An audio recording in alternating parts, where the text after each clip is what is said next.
Esta historia no me gusta contarla, pero Mari me estuvo insistiendo mucho para que se las mandara. Muere por escucharla con la voz que narra en este canal. Un amigo mío hizo un pacto con el diablo para quedarse en la UNAM. En 2014 entré a la universidad, a la Facultad de Arquitectura en Ciudad Universitaria. Como yo venía de otro estado, llegué directo a instalarme en un cuarto que me rentó una señora cerca del campus. Cuando empecé, no conocía absolutamente a nadie.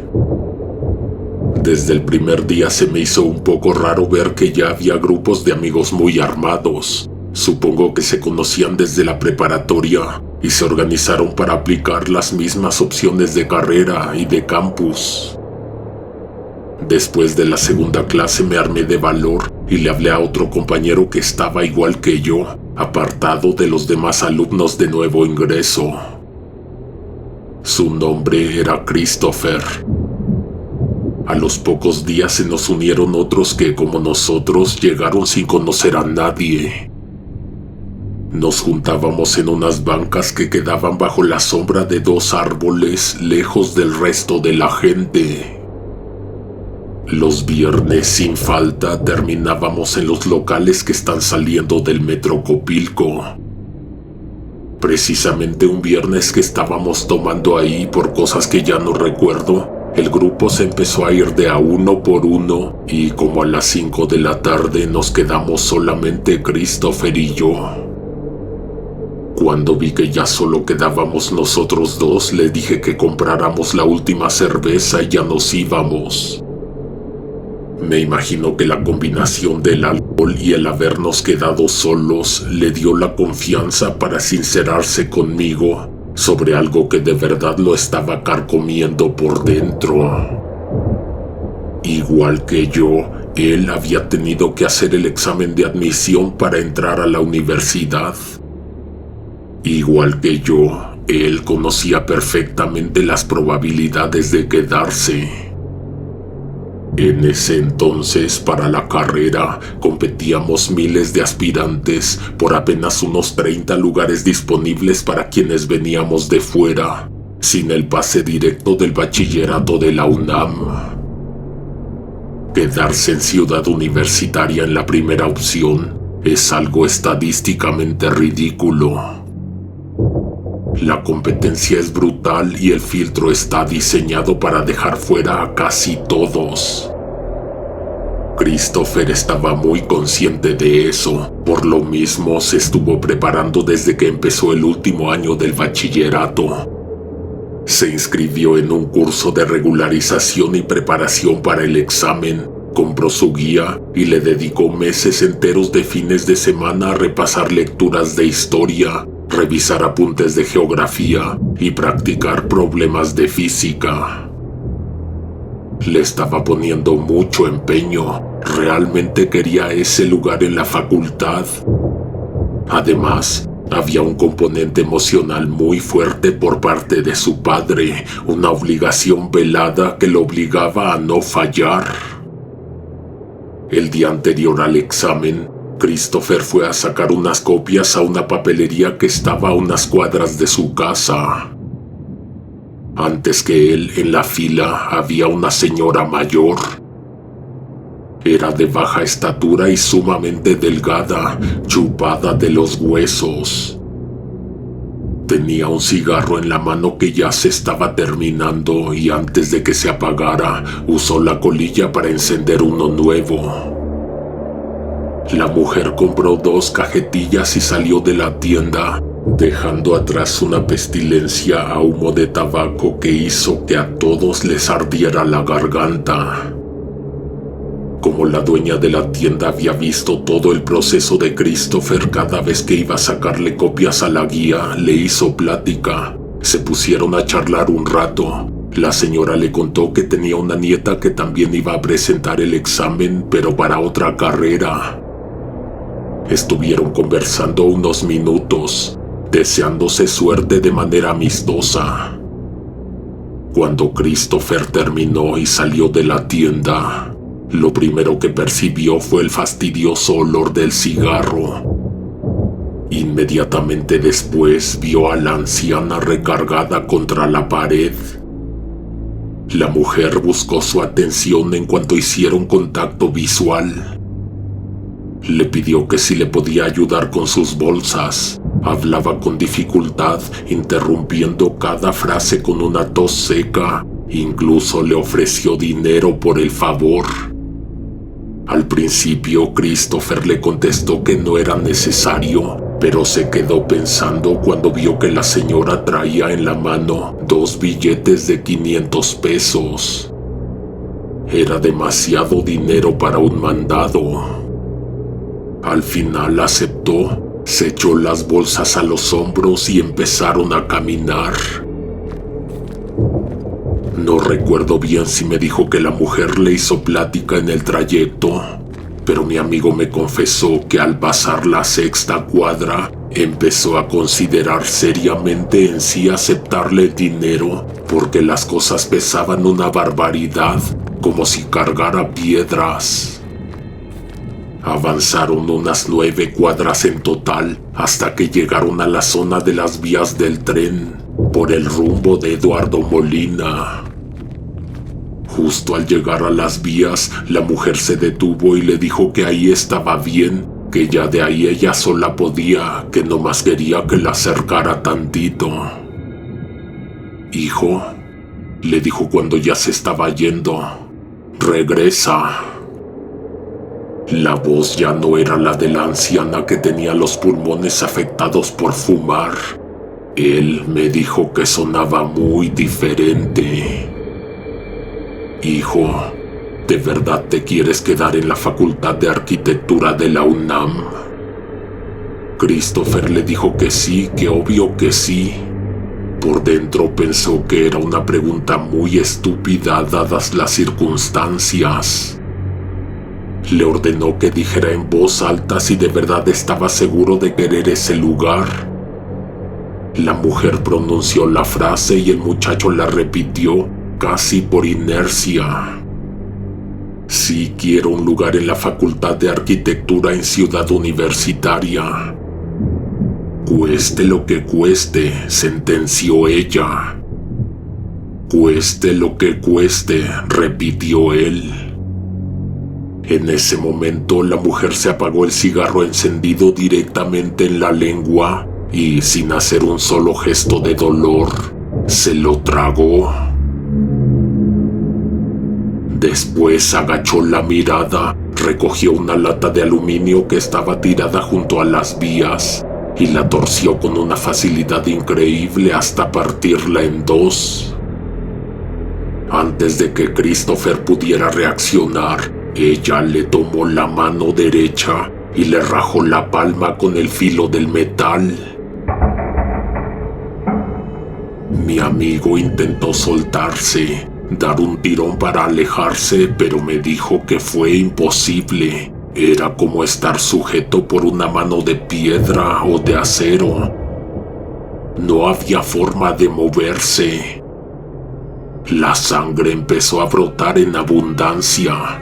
La mujer acercó la cara y, con un movimiento lento, lamió la herida abierta, limpiando la sangre directamente de su mano.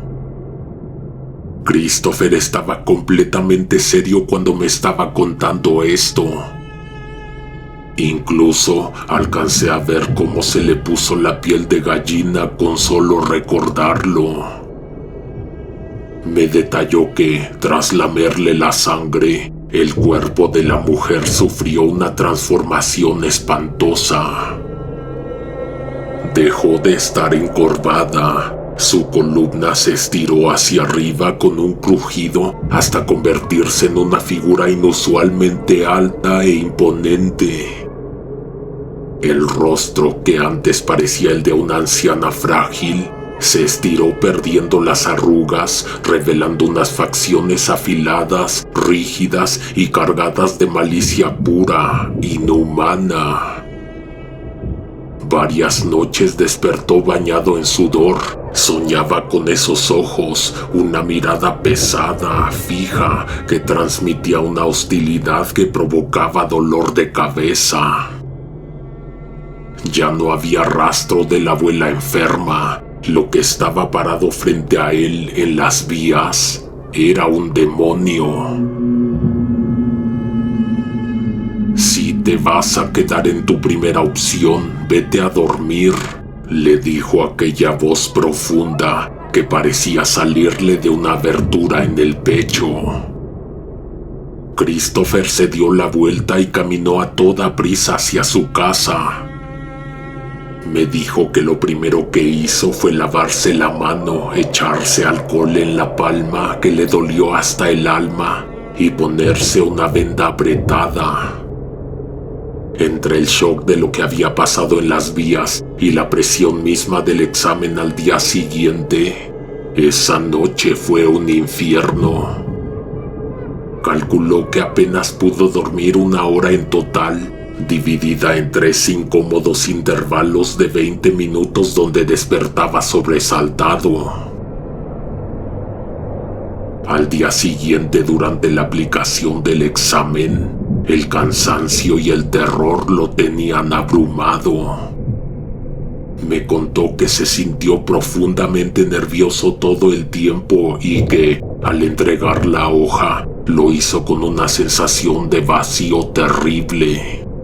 Estaba casi completamente seguro de haber contestado mal la gran mayoría de las preguntas. Cuando se publicaron los resultados, la sorpresa fue mayúscula.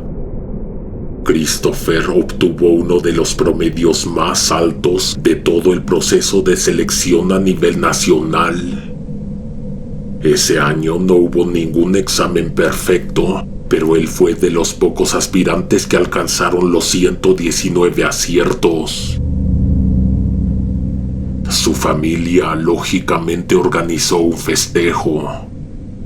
Todo en su casa era alegría y orgullo, hasta que en medio del ruido de las felicitaciones le vino el recuerdo de lo que había vivido aquella noche en las vías.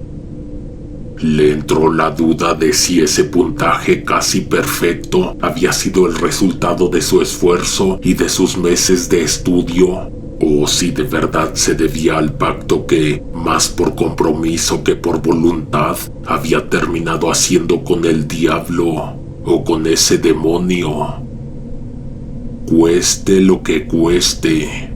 La frase le resonó en la mente con una claridad espantosa, y esto hizo que un escalofrío helado le recorriera la espalda.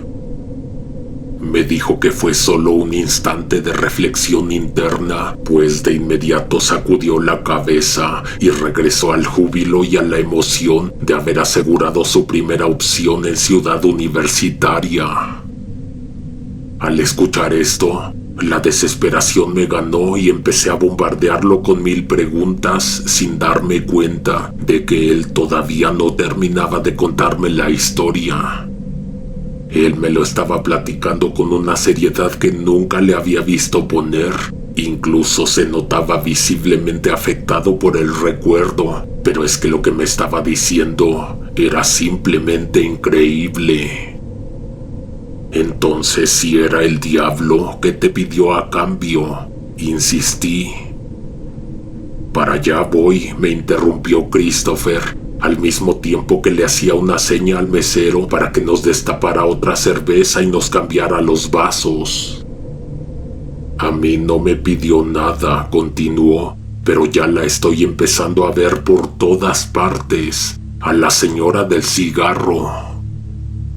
Me dijo que la había visto caminando entre los pasillos de la facultad, una tarde afuera de rectoría, varias veces en los alrededores de la biblioteca central. Incluso se la había topado a bordo del Pumabús, mirándolo fijamente desde los asientos del fondo.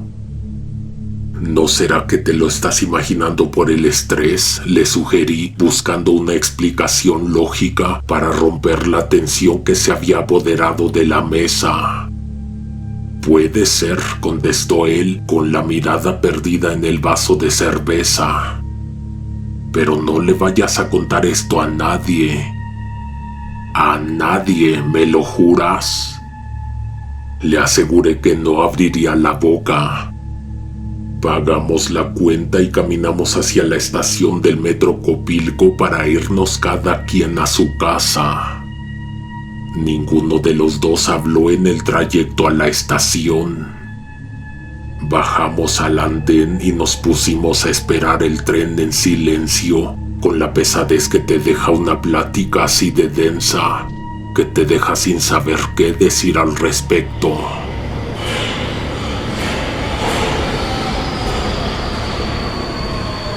En cuanto se escuchó el estruendo del convoy saliendo del túnel y las luces iluminaron las vías, Christopher se vino abajo de la nada, se tiró de rodillas en el piso del andén y se soltó a llorar con una desesperación que me heló la sangre. La gente que esperaba el metro se le quedó viendo, incómoda, pensando que venía demasiado borracho. Pero yo sabía que era otra cosa. Lo levanté como pude, lo subí al vagón y no volvimos a tocar el tema. Le prometí que no se lo contaría a nadie y de verdad no lo hubiera hecho, ni mucho menos te estaría mandando esta historia para que la escuchara todo el mundo en el canal, de no ser por lo que pasó después. El declive comenzó a notarse el siguiente semestre. Desde que empezaron las clases, a Christopher le fue mal. Entregaba todos sus trabajos, pero se los evaluaban con notas bajísimas. Daba la impresión de que algunos profesores se la traían directamente contra él. Reprobaba los exámenes y las entregas, y eran contadas las materias donde alcanzaba a rasguñar un 6 o un 7 de calificación. En una materia de diseño, el arquitecto a cargo lo mandó directo a examen extraordinario a mitad del curso y le ordenó que ya no se presentara a su clase. Si te soy sincero, fue por un error mínimo, una tontería que no justificaba ese castigo. Yo fui testigo de cómo su vida iba en caída libre. A menudo lo sentía completamente distraído o preocupado y de pronto volvía a la realidad de golpe, levantando la nariz como buscando un olor en el aire. A cada rato me preguntaba si a mí también me llegaba olor a humo de cigarro. Para ese momento yo ya me lo estaba sospechando. Todo esto tenía que ver con el pacto que había hecho en las vías del tren. Quise abordar el tema de frente con él, pero me lo esquivó olímpicamente varias veces. En una ocasión le sugerí que fuéramos con alguien a que lo revisara, le hicieran una limpia, yo qué sé, o que de plano me dijera qué le habían pedido a cambio de su lugar en la UNAM. Nunca me quiso decir nada, pero contra todo pronóstico salvó el semestre. Hizo el examen extraordinario y lo aprobó con un puntaje casi perfecto. Incluso habló con el arquitecto y logró convencerlo de que no asentara en su historial que había reprobado la materia una primera vez. Su recuperación académica fue extrañamente veloz, ocurrió casi de un viernes para un lunes. Aunque no me quiso revelar qué había hecho o qué había pasado para lograrlo, a mí me alegraba ver que supuestamente estaba de vuelta. Pero miento, realmente no estaba de vuelta. Mantenía un buen desempeño porque le echaba ganas a las clases, pero su actitud era muy rara. Se comportaba como si tuviera muchos problemas. Algo que seguramente, como me había dicho aquella tarde en Copilco, Le carcomía las entrañas por tener que guardárselo para sí solo. Durante semanas propicié momentos a solas, lugares tranquilos donde se sintiera cómodo para poderse sincerar conmigo otra vez, pero no lo hizo. Al final, aunque hubiera querido, no pude evitar lo que sucedió. Al regresar de las vacaciones de mitad de año, Christopher simplemente no volvió a la facultad. El primer día de clases no se presentó. Intenté comunicarme con él por teléfono, pero no respondió mis llamadas y los mensajes de texto ni siquiera le entraban al celular.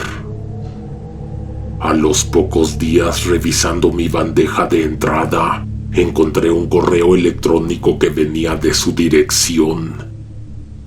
En cuanto vi que el mensaje terminaba de cargar, sentí una presión horrible en el pecho.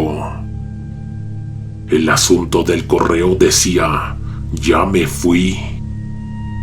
Al abrir el mensaje, leí que Christopher había tomado la decisión de quitarse la vida porque ya no podía cargar con sus acciones.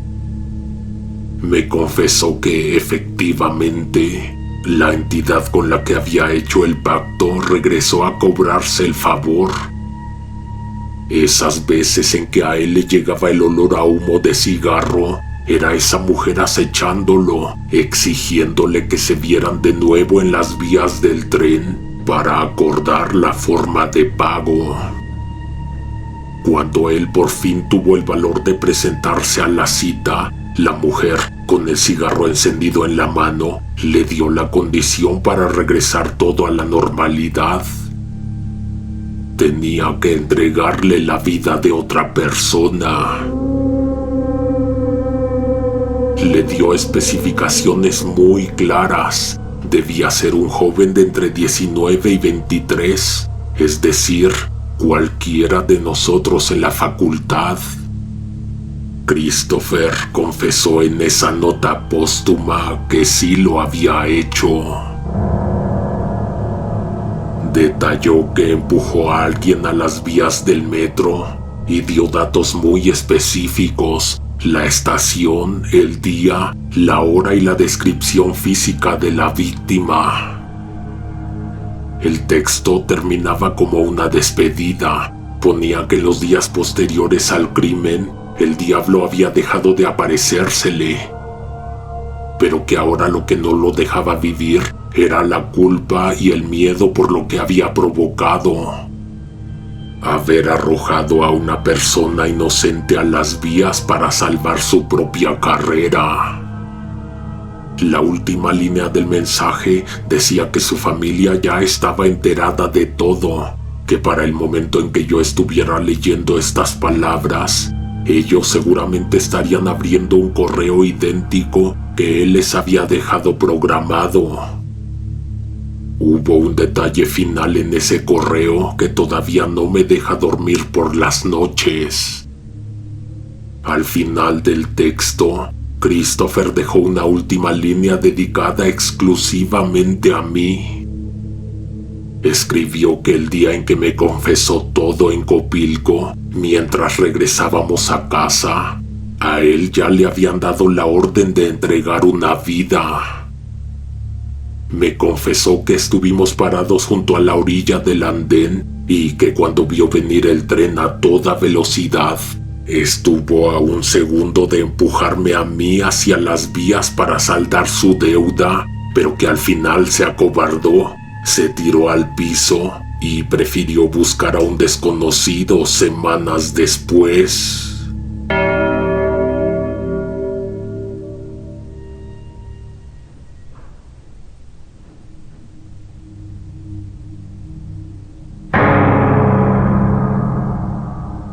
Hay algo en los salones de la Facultad de Contaduría y Administración. Estudiaba cuarto o quinto semestre de negocios internacionales en el turno vespertino en ese entonces. Más o menos me acuerdo porque en esa clase conocí a la Rosy. La última clase del jueves en el edificio B. Nos tocaba en un salón que estaba al fondo del corredor, que casi no se usaba porque generalmente estaba reservado para los alumnos de sistema abierto, y esos únicamente acudían en fines de semana. Recuerdo que la clase empezó con salón lleno y como es una de las complicadas, conforme iba avanzando el semestre se fue reduciendo la asistencia. Un día llegué cuando la clase ya había comenzado. Las filas de hasta adelante estaban llenas. El lugar donde siempre me sentaba con mis amigos estaba ocupado por la Rosy. Como me fui a sentar en la última fila, de repente no escuchaba la clase. Así que me distraje y me puse a hacer garabatos en el cuaderno. De pronto, de reojo vi a una persona sentada en la banca del fondo, la de la esquina. Miré en esa dirección porque no recordaba haber visto a nadie cuando llegué, y efectivamente no había nadie. Regresé la vista al frente y de reojo pude volver a ver a esa persona. Con lo poco que se puede distinguir con ese campo de visión, pude notar que era una mujer que tenía el cabello largo y que llevaba un suéter con anchas rayas horizontales. Me distraje de la clase aún más porque la aparición o la ilusión óptica seguían ahí por más que yo checara y checara con el rabillo del ojo, por más que mirara en esa dirección de la banca vacía. Estaba esperando el segundo en el que el profesor terminara la clase para inmediatamente levantarme y alcanzar a mis amigos. Pero ahí estaba la Rosy todavía y me caía re mal. A pesar de que lo dije bajito y dándole la espalda, me escuchó y fue con nosotros a ver. Les dije a mis compañeros de a uno por uno que se sentaran en la banca en la que yo me había sentado y que dijeran si de reojo a la izquierda, en el último lugar, veían a una persona sentada. La primera en intentarlo fue Gaby. En cuanto se sentó, abrió los ojos muy grandes y volteó rápido en esa dirección. Luego, mirándome a mí, levantó los brazos para mostrarme que tenía la piel chinita. Es una mujer como de mi edad con un suéter de rayas y tiene el cabello largo. Beto se acercó y casi la quitó para ver él. Tras tomar asiento, experimentó lo mismo que todos los demás. Uno de mis amigos se atrevió a decir que era un reflejo en el amplio ventanal. Pero estarías de acuerdo que el reflejo lo verías al mirar directamente hacia el cristal, interrumpió Rosaura, pero nadie dijo nada. Gaby torció la boca y dijo vámonos, y todos obedecimos, dejando a la Rosy sola en el salón. El último en salir del aula dice que esta tipa se esperó a que nos fuéramos para ir a ver si era cierto lo que yo les dije. Nos quedamos afuera platicando. La novia de un amigo que también vio a la mujer de la última banca nos preguntó que por qué nos caía tan gorda Rosaura. No terminó de hacer la pregunta cuando Gaby le empezó a contar de una vez que le pedimos que si nos dejaba copiar una tarea. El profesor ya estaba sentado ante su escritorio, pero aún no daba inicio la clase. Pues la tal Rosaura dijo en voz alta que todos oyeran, hasta el profesor, que no se le hacía justo haberse desvelado haciendo la tarea para que otros vinieran a copiársela. Te digo que estábamos platicando esto afuera del salón cuando escuchamos un grito y a los segundos salió la Rosy casi corriendo, genuinamente asustada. Por supuesto que nos echamos a reír y ella ni siquiera se detuvo ni se volteó a decirnos nada. Se fue caminando rápido hacia las escaleras. Yo me asomé al salón y lo encontré completamente vacío. Miento, allá en la banca de la esquina había alguien. No lo podía ver, pero había alguien. Era la última clase. Nos fuimos caminando hacia la salida de la facultad y cada quien se fue con quien se tenía que ir y nos repartimos en diferentes medios de transporte. Al día siguiente, en cuanto nos vimos los que nos juntábamos, fuimos a ver si el salón estaba abierto. Estaba apartado como siempre para los alumnos del día sábado. El siguiente jueves estuvimos diciéndole a todo el mundo. No faltó quien fuera a inspeccionar la banca, quien se sentara más cerca, incluso en el mismo asiento. Ese día llegó el profesor, tuvimos la clase y cuando ya nos íbamos, Gaby nos dijo que si no nos habíamos dado cuenta de que Rosaura no se había presentado. No se apareció tampoco las 2 siguientes semanas. Esa era la única clase que teníamos con ella, pero otros días sí nos la llegamos a encontrar en el estacionamiento o en la cafetería, en el mismo edificio. No dejó de ir a la facultad, solo dejó de entrar a esa clase. Aunque era tentador pensarlo, a nadie se le ocurrió que hubiera desertado porque se espantó con la persona que se aparecía en ese salón. El semestre fue transcurriendo y por ahí de la mitad ya ni le poníamos atención a la última banca y casi ni nos acordábamos de la Rosy. Un jueves que tenía esa clase, llegué resbalándome al salón porque había caído un aguacero que además de dejarme empapado, llenó los pasillos de agua. La puerta estaba abierta, entré, encontré vacío. Miré la hora y faltaban 25 minutos. Era raro porque siempre había alguien cuando yo llegaba. Tenía sentido echarle la culpa a la lluvia. Encendí la luz y me fui a sentar donde siempre acostumbraba, segunda fila justo en medio. Saqué la tarea para repasarla porque el profesor siempre nos hacía preguntas al respecto. Estaba distraído cuando sentí una brisa helada en el hombro. En un instante recordé que era el salón donde había una persona sentada en la esquina y volteé rápido. No había nadie y eso no era tranquilizador. Volví a sentir el aliento helado, pero del lado derecho. Miré hacia esa otra dirección y tampoco había nadie. Me dio bastante miedo, agarré mis cosas, me levanté para salirme del salón y ya que iba enfilado hacia la salida, vi a alguien. Me sobresalté porque pensé que estaba solo. La persona se encontraba a un lado de la puerta, pero de espaldas, justo frente al interruptor de la luz.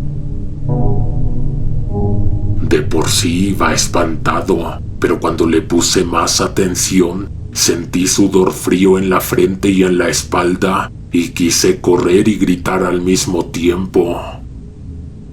Tenía el pelo largo y un suéter a rayas. Di un paso corto y 2 largos y justo cuando estaba cruzando el umbral de la puerta, la persona apagó la luz. No me detuve sino hasta mitad del corredor. Allá de las escaleras venía apareciendo Gaby. Cuando nos encontramos, la llevé casi jalando a que viera lo que vi en ese salón. La luz estaba encendida de vuelta y todo estaba vacío. La persona del suéter no estaba donde la vi. Mi amiga me dijo que sí me veía espantado como esa vez con la Rosaura. Hablando de Rosaura, allá venía de las escaleras hablando con el profesor. Llegaron al salón, entraron y estuvieron platicando. De lo que alcanzamos a escuchar y a entender, ella iba a regresar a tomar la clase e iba a presentar el examen extraordinario. Faltaban unos minutos para que comenzara la sesión. La Rosy se nos acercó y nos dijo que si le podíamos prestar nuestros apuntes del semestre. Gaby fue la que se los prestó y cuando se iba, le dijo que ella no era culera como otras. Rosaura se fue a sentar atrás. Estábamos a media clase cuando se me ocurrió voltear a ver a esa tipa y la encontré en la última banca, la de la esquina. Me pregunté por qué se habría ido a sentar ahí, teniendo la mitad del salón prácticamente vacía. Pero no fue eso lo que más me llamó la atención, sino que se estaba rascando con intensidad. Rascando duro como si se quisiera arrancar la piel de los brazos y de la cara. Noté también que el profesor la veía y lo estaba distrayendo de todo lo que estaba diciendo. Y en un momento nos distrajo a todos, porque todos volteamos cuando escuchamos que la comezón la tenía rascándose frenéticamente todo el cuerpo. Vio que todos la vimos y se levantó del asiento, caminó hacia el frente. Todos la seguimos con la cabeza. Cuando estaba cerca de la salida, como el suelo estaba mojado por la lluvia, se resbaló y se cayó. Compañeros y el profesor acudieron a ayudarla a levantarse. Se sacudió las manos de ayuda y se fue caminando rápido hacia las escaleras. La clase había sido interrumpida. El profesor perdió el hilo de lo que estaba diciendo. Se tuvo que poner a revisar su libreta. Entonces alguien dijo que habría sido el fantasma lo que provocó a Rosaura. El profesor levantó la vista al frente, nos miró y nos dijo que no habláramos de eso. Hasta el profesor sabía de la persona en la banca. Dijo que él, al igual que otros compañeros suyos, los que imparten las clases de la maestría, han visto a una persona en la esquina peinándose y de repente no hay nadie. Pensamos que solo había ido al baño, pero la Rosy no regresó, ni se presentó el jueves siguiente, y supimos que ni siquiera al extraordinario. Después de la graduación, un día nos juntamos los amigos de la carrera y nos pusimos a platicar de la Rosy, y entre todos hicimos memoria, y no la volvimos a ver ni siquiera en la facultad. Y la verdad es que no era que nos interesara tanto, pero es que ella estaba ligada a esa experiencia. Esa tarde estuvimos compartiendo teorías de lo que le pudo haber pasado. De la persona en la banca de la esquina tampoco volvimos a saber, pues en los siguientes semestres no tuvimos clase en ese salón. Es más, nunca lo volvimos a ver abierto.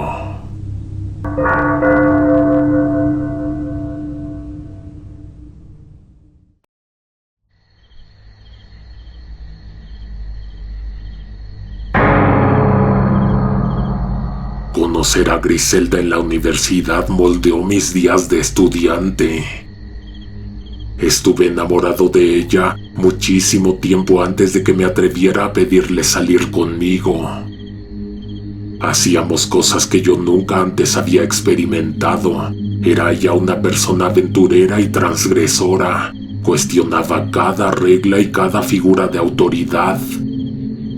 Estudiábamos periodismo en la Facultad de Ciencias Políticas. Saliendo de clases nos íbamos al espacio escultórico a hablar de libros y a leer poemas que ella escribía. Para quien no conoce el espacio escultórico, es una exposición al aire libre de esculturas monumentales que te hace sentir diminuto. La instalación principal es un anillo de bloques de concreto que rodea un cráter de roca volcánica.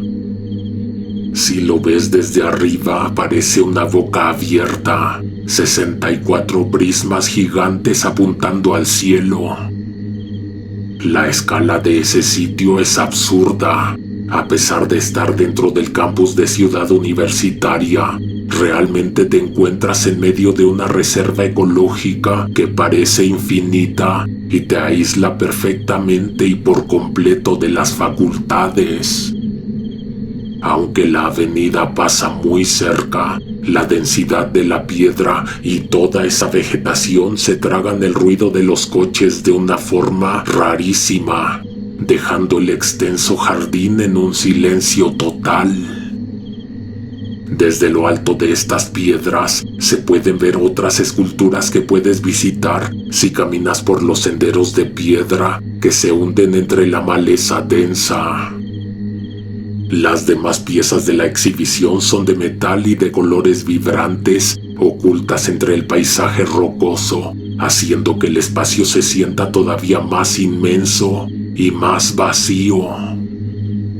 El detalle es que como es zona protegida y el acceso es controlado, el lugar cierra temprano, por lo que a media tarde te sacan y el lugar queda completamente solo y despegado del resto de Ciudad Universitaria.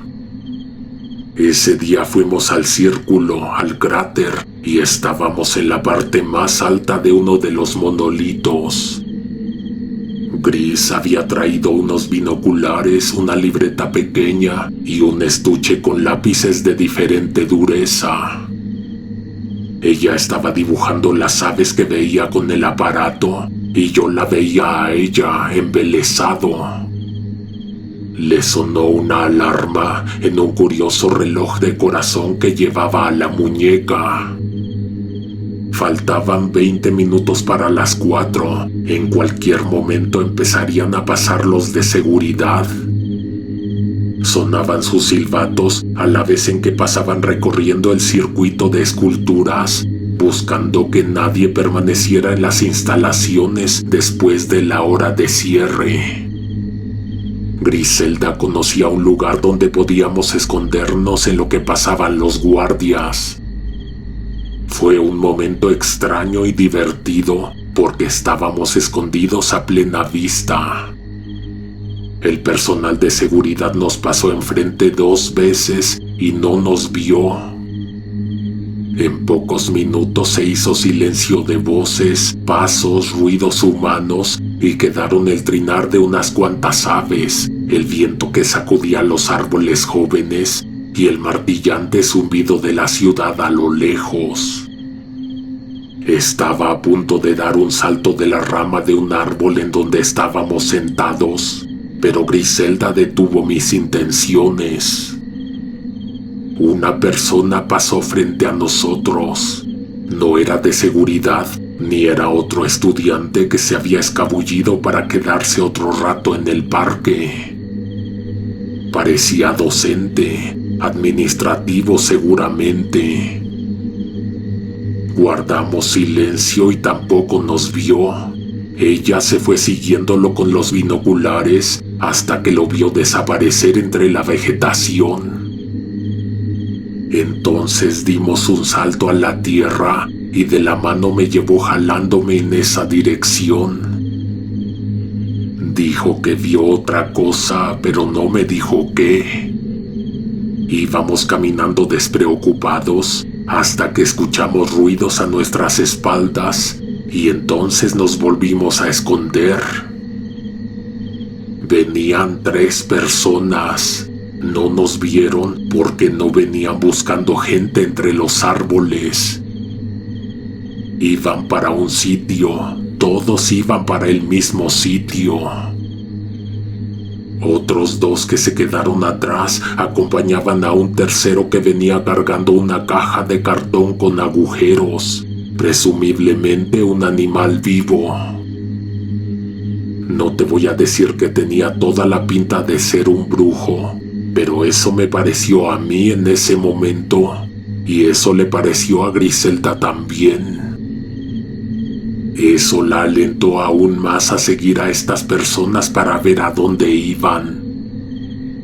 Algo no me había dicho de lo que vio con los binoculares, pero ya lo iría a descubrir por mi propia cuenta antes de que dieran las 5 de la tarde. Un sendero creado a partir de que muchas personas han pasado últimamente por ahí nos condujo hasta una especie de anfiteatro que, por cierto, jamás había visto en mis recorridos al espacio escultórico. Al centro de ese anfiteatro había otras personas, una mesa y una fuente de piedra. La mesa tenía un mantel blanco, tenía una bandeja de acero inoxidable con unos símbolos, un reproductor y nada más. Pero antes de que comenzara la ceremonia, pusieron también al animal a un lado de la mesa. «Lo van a sacrificar», me dijo Griselda con voz normal, y yo me puse chinito de la piel porque sentía que nos escuchaban. Desde donde estábamos podíamos ver a la mayoría. Como se encontraban de espaldas, ellos no podían vernos a nosotros, salvo los que llegaron ante la mesa a presidir el ritual. Griselda me dijo que uno de ellos era el rector. Yo no podía creerlo, aunque lo conociera. Desde esa distancia me costaba distinguir los rostros. No podía creerlo porque al momento no había respuesta a la pregunta de que qué hacía una persona como esa en un lugar como ese. Las personas hablaron para los asistentes, que te repito, parecían otros docentes, algunos de ellos con batas blancas. De hecho, todos tenían esa pinta de ser médicos. Dijeron palabras sobre la universidad y sobre historia. Recitaron el lema de la máxima casa de estudios. Y entonces empezó la carnicería. No voy a entrar en detalles porque, para serte honesto, cerré los ojos y me tapé los oídos. Lo que pasó seguramente fue espantoso, pero yo no lo vi. Hasta acá olía la sangre, además de que desde acá se veía un espejo escarlata temblando al interior de la bandeja de acero inoxidable. Lo que pasó a continuación cerró un círculo que ni yo sabía que estaba abierto o que era un misterio hasta el momento sin respuesta. Alguien con una bata blanca, pero que cerraba hasta la altura de la cabeza formando una capucha, apareció en la escena con un bonche de hojas blancas. Las lanzó hacia arriba tratando de que volaran en todas direcciones. Las hojas volaron y tardaron unos pocos segundos en aterrizar. Cuando la última cayó al suelo, los asistentes se deshicieron en aplausos y vítores. ¿Qué era lo que acababa de pasar? Griselda lo sabía. Ella sabía muchísimas cosas más que yo y que todas las personas que conocía hasta ese momento. Esas son las aplicaciones a la especialidad de medicina. Le pregunté qué estaba diciendo. «Tienes que poner atención», me regañó. En la bandeja con sangre cayeron hojas que inmediatamente se tiñeron de rojo. Una persona de traje la sacó y empezó a leer los nombres ante los cuales los presentes hicieron reverencias. Esas hojas seleccionaron a los aspirantes a las especialidades. ¿Me puedes explicar en términos que yo entienda?, le dije devolviéndole el regaño. Hay un examen para el equivalente a la maestría en medicina, pero muy pocos lo aprueban para la especialidad que desean. Dice Griselda que desde siempre se ha creído que la manera de calificar esos exámenes es más bien al azar. Es algo que se dice, que no está confirmado, que de alguna manera mancharía nombres honorables. Yo no estoy juzgando los procesos de selección. Yo ni siquiera estudié esa carrera. Solo te estoy contando lo que vi un viernes cuando caía la tarde en las inmediaciones del espacio escultórico.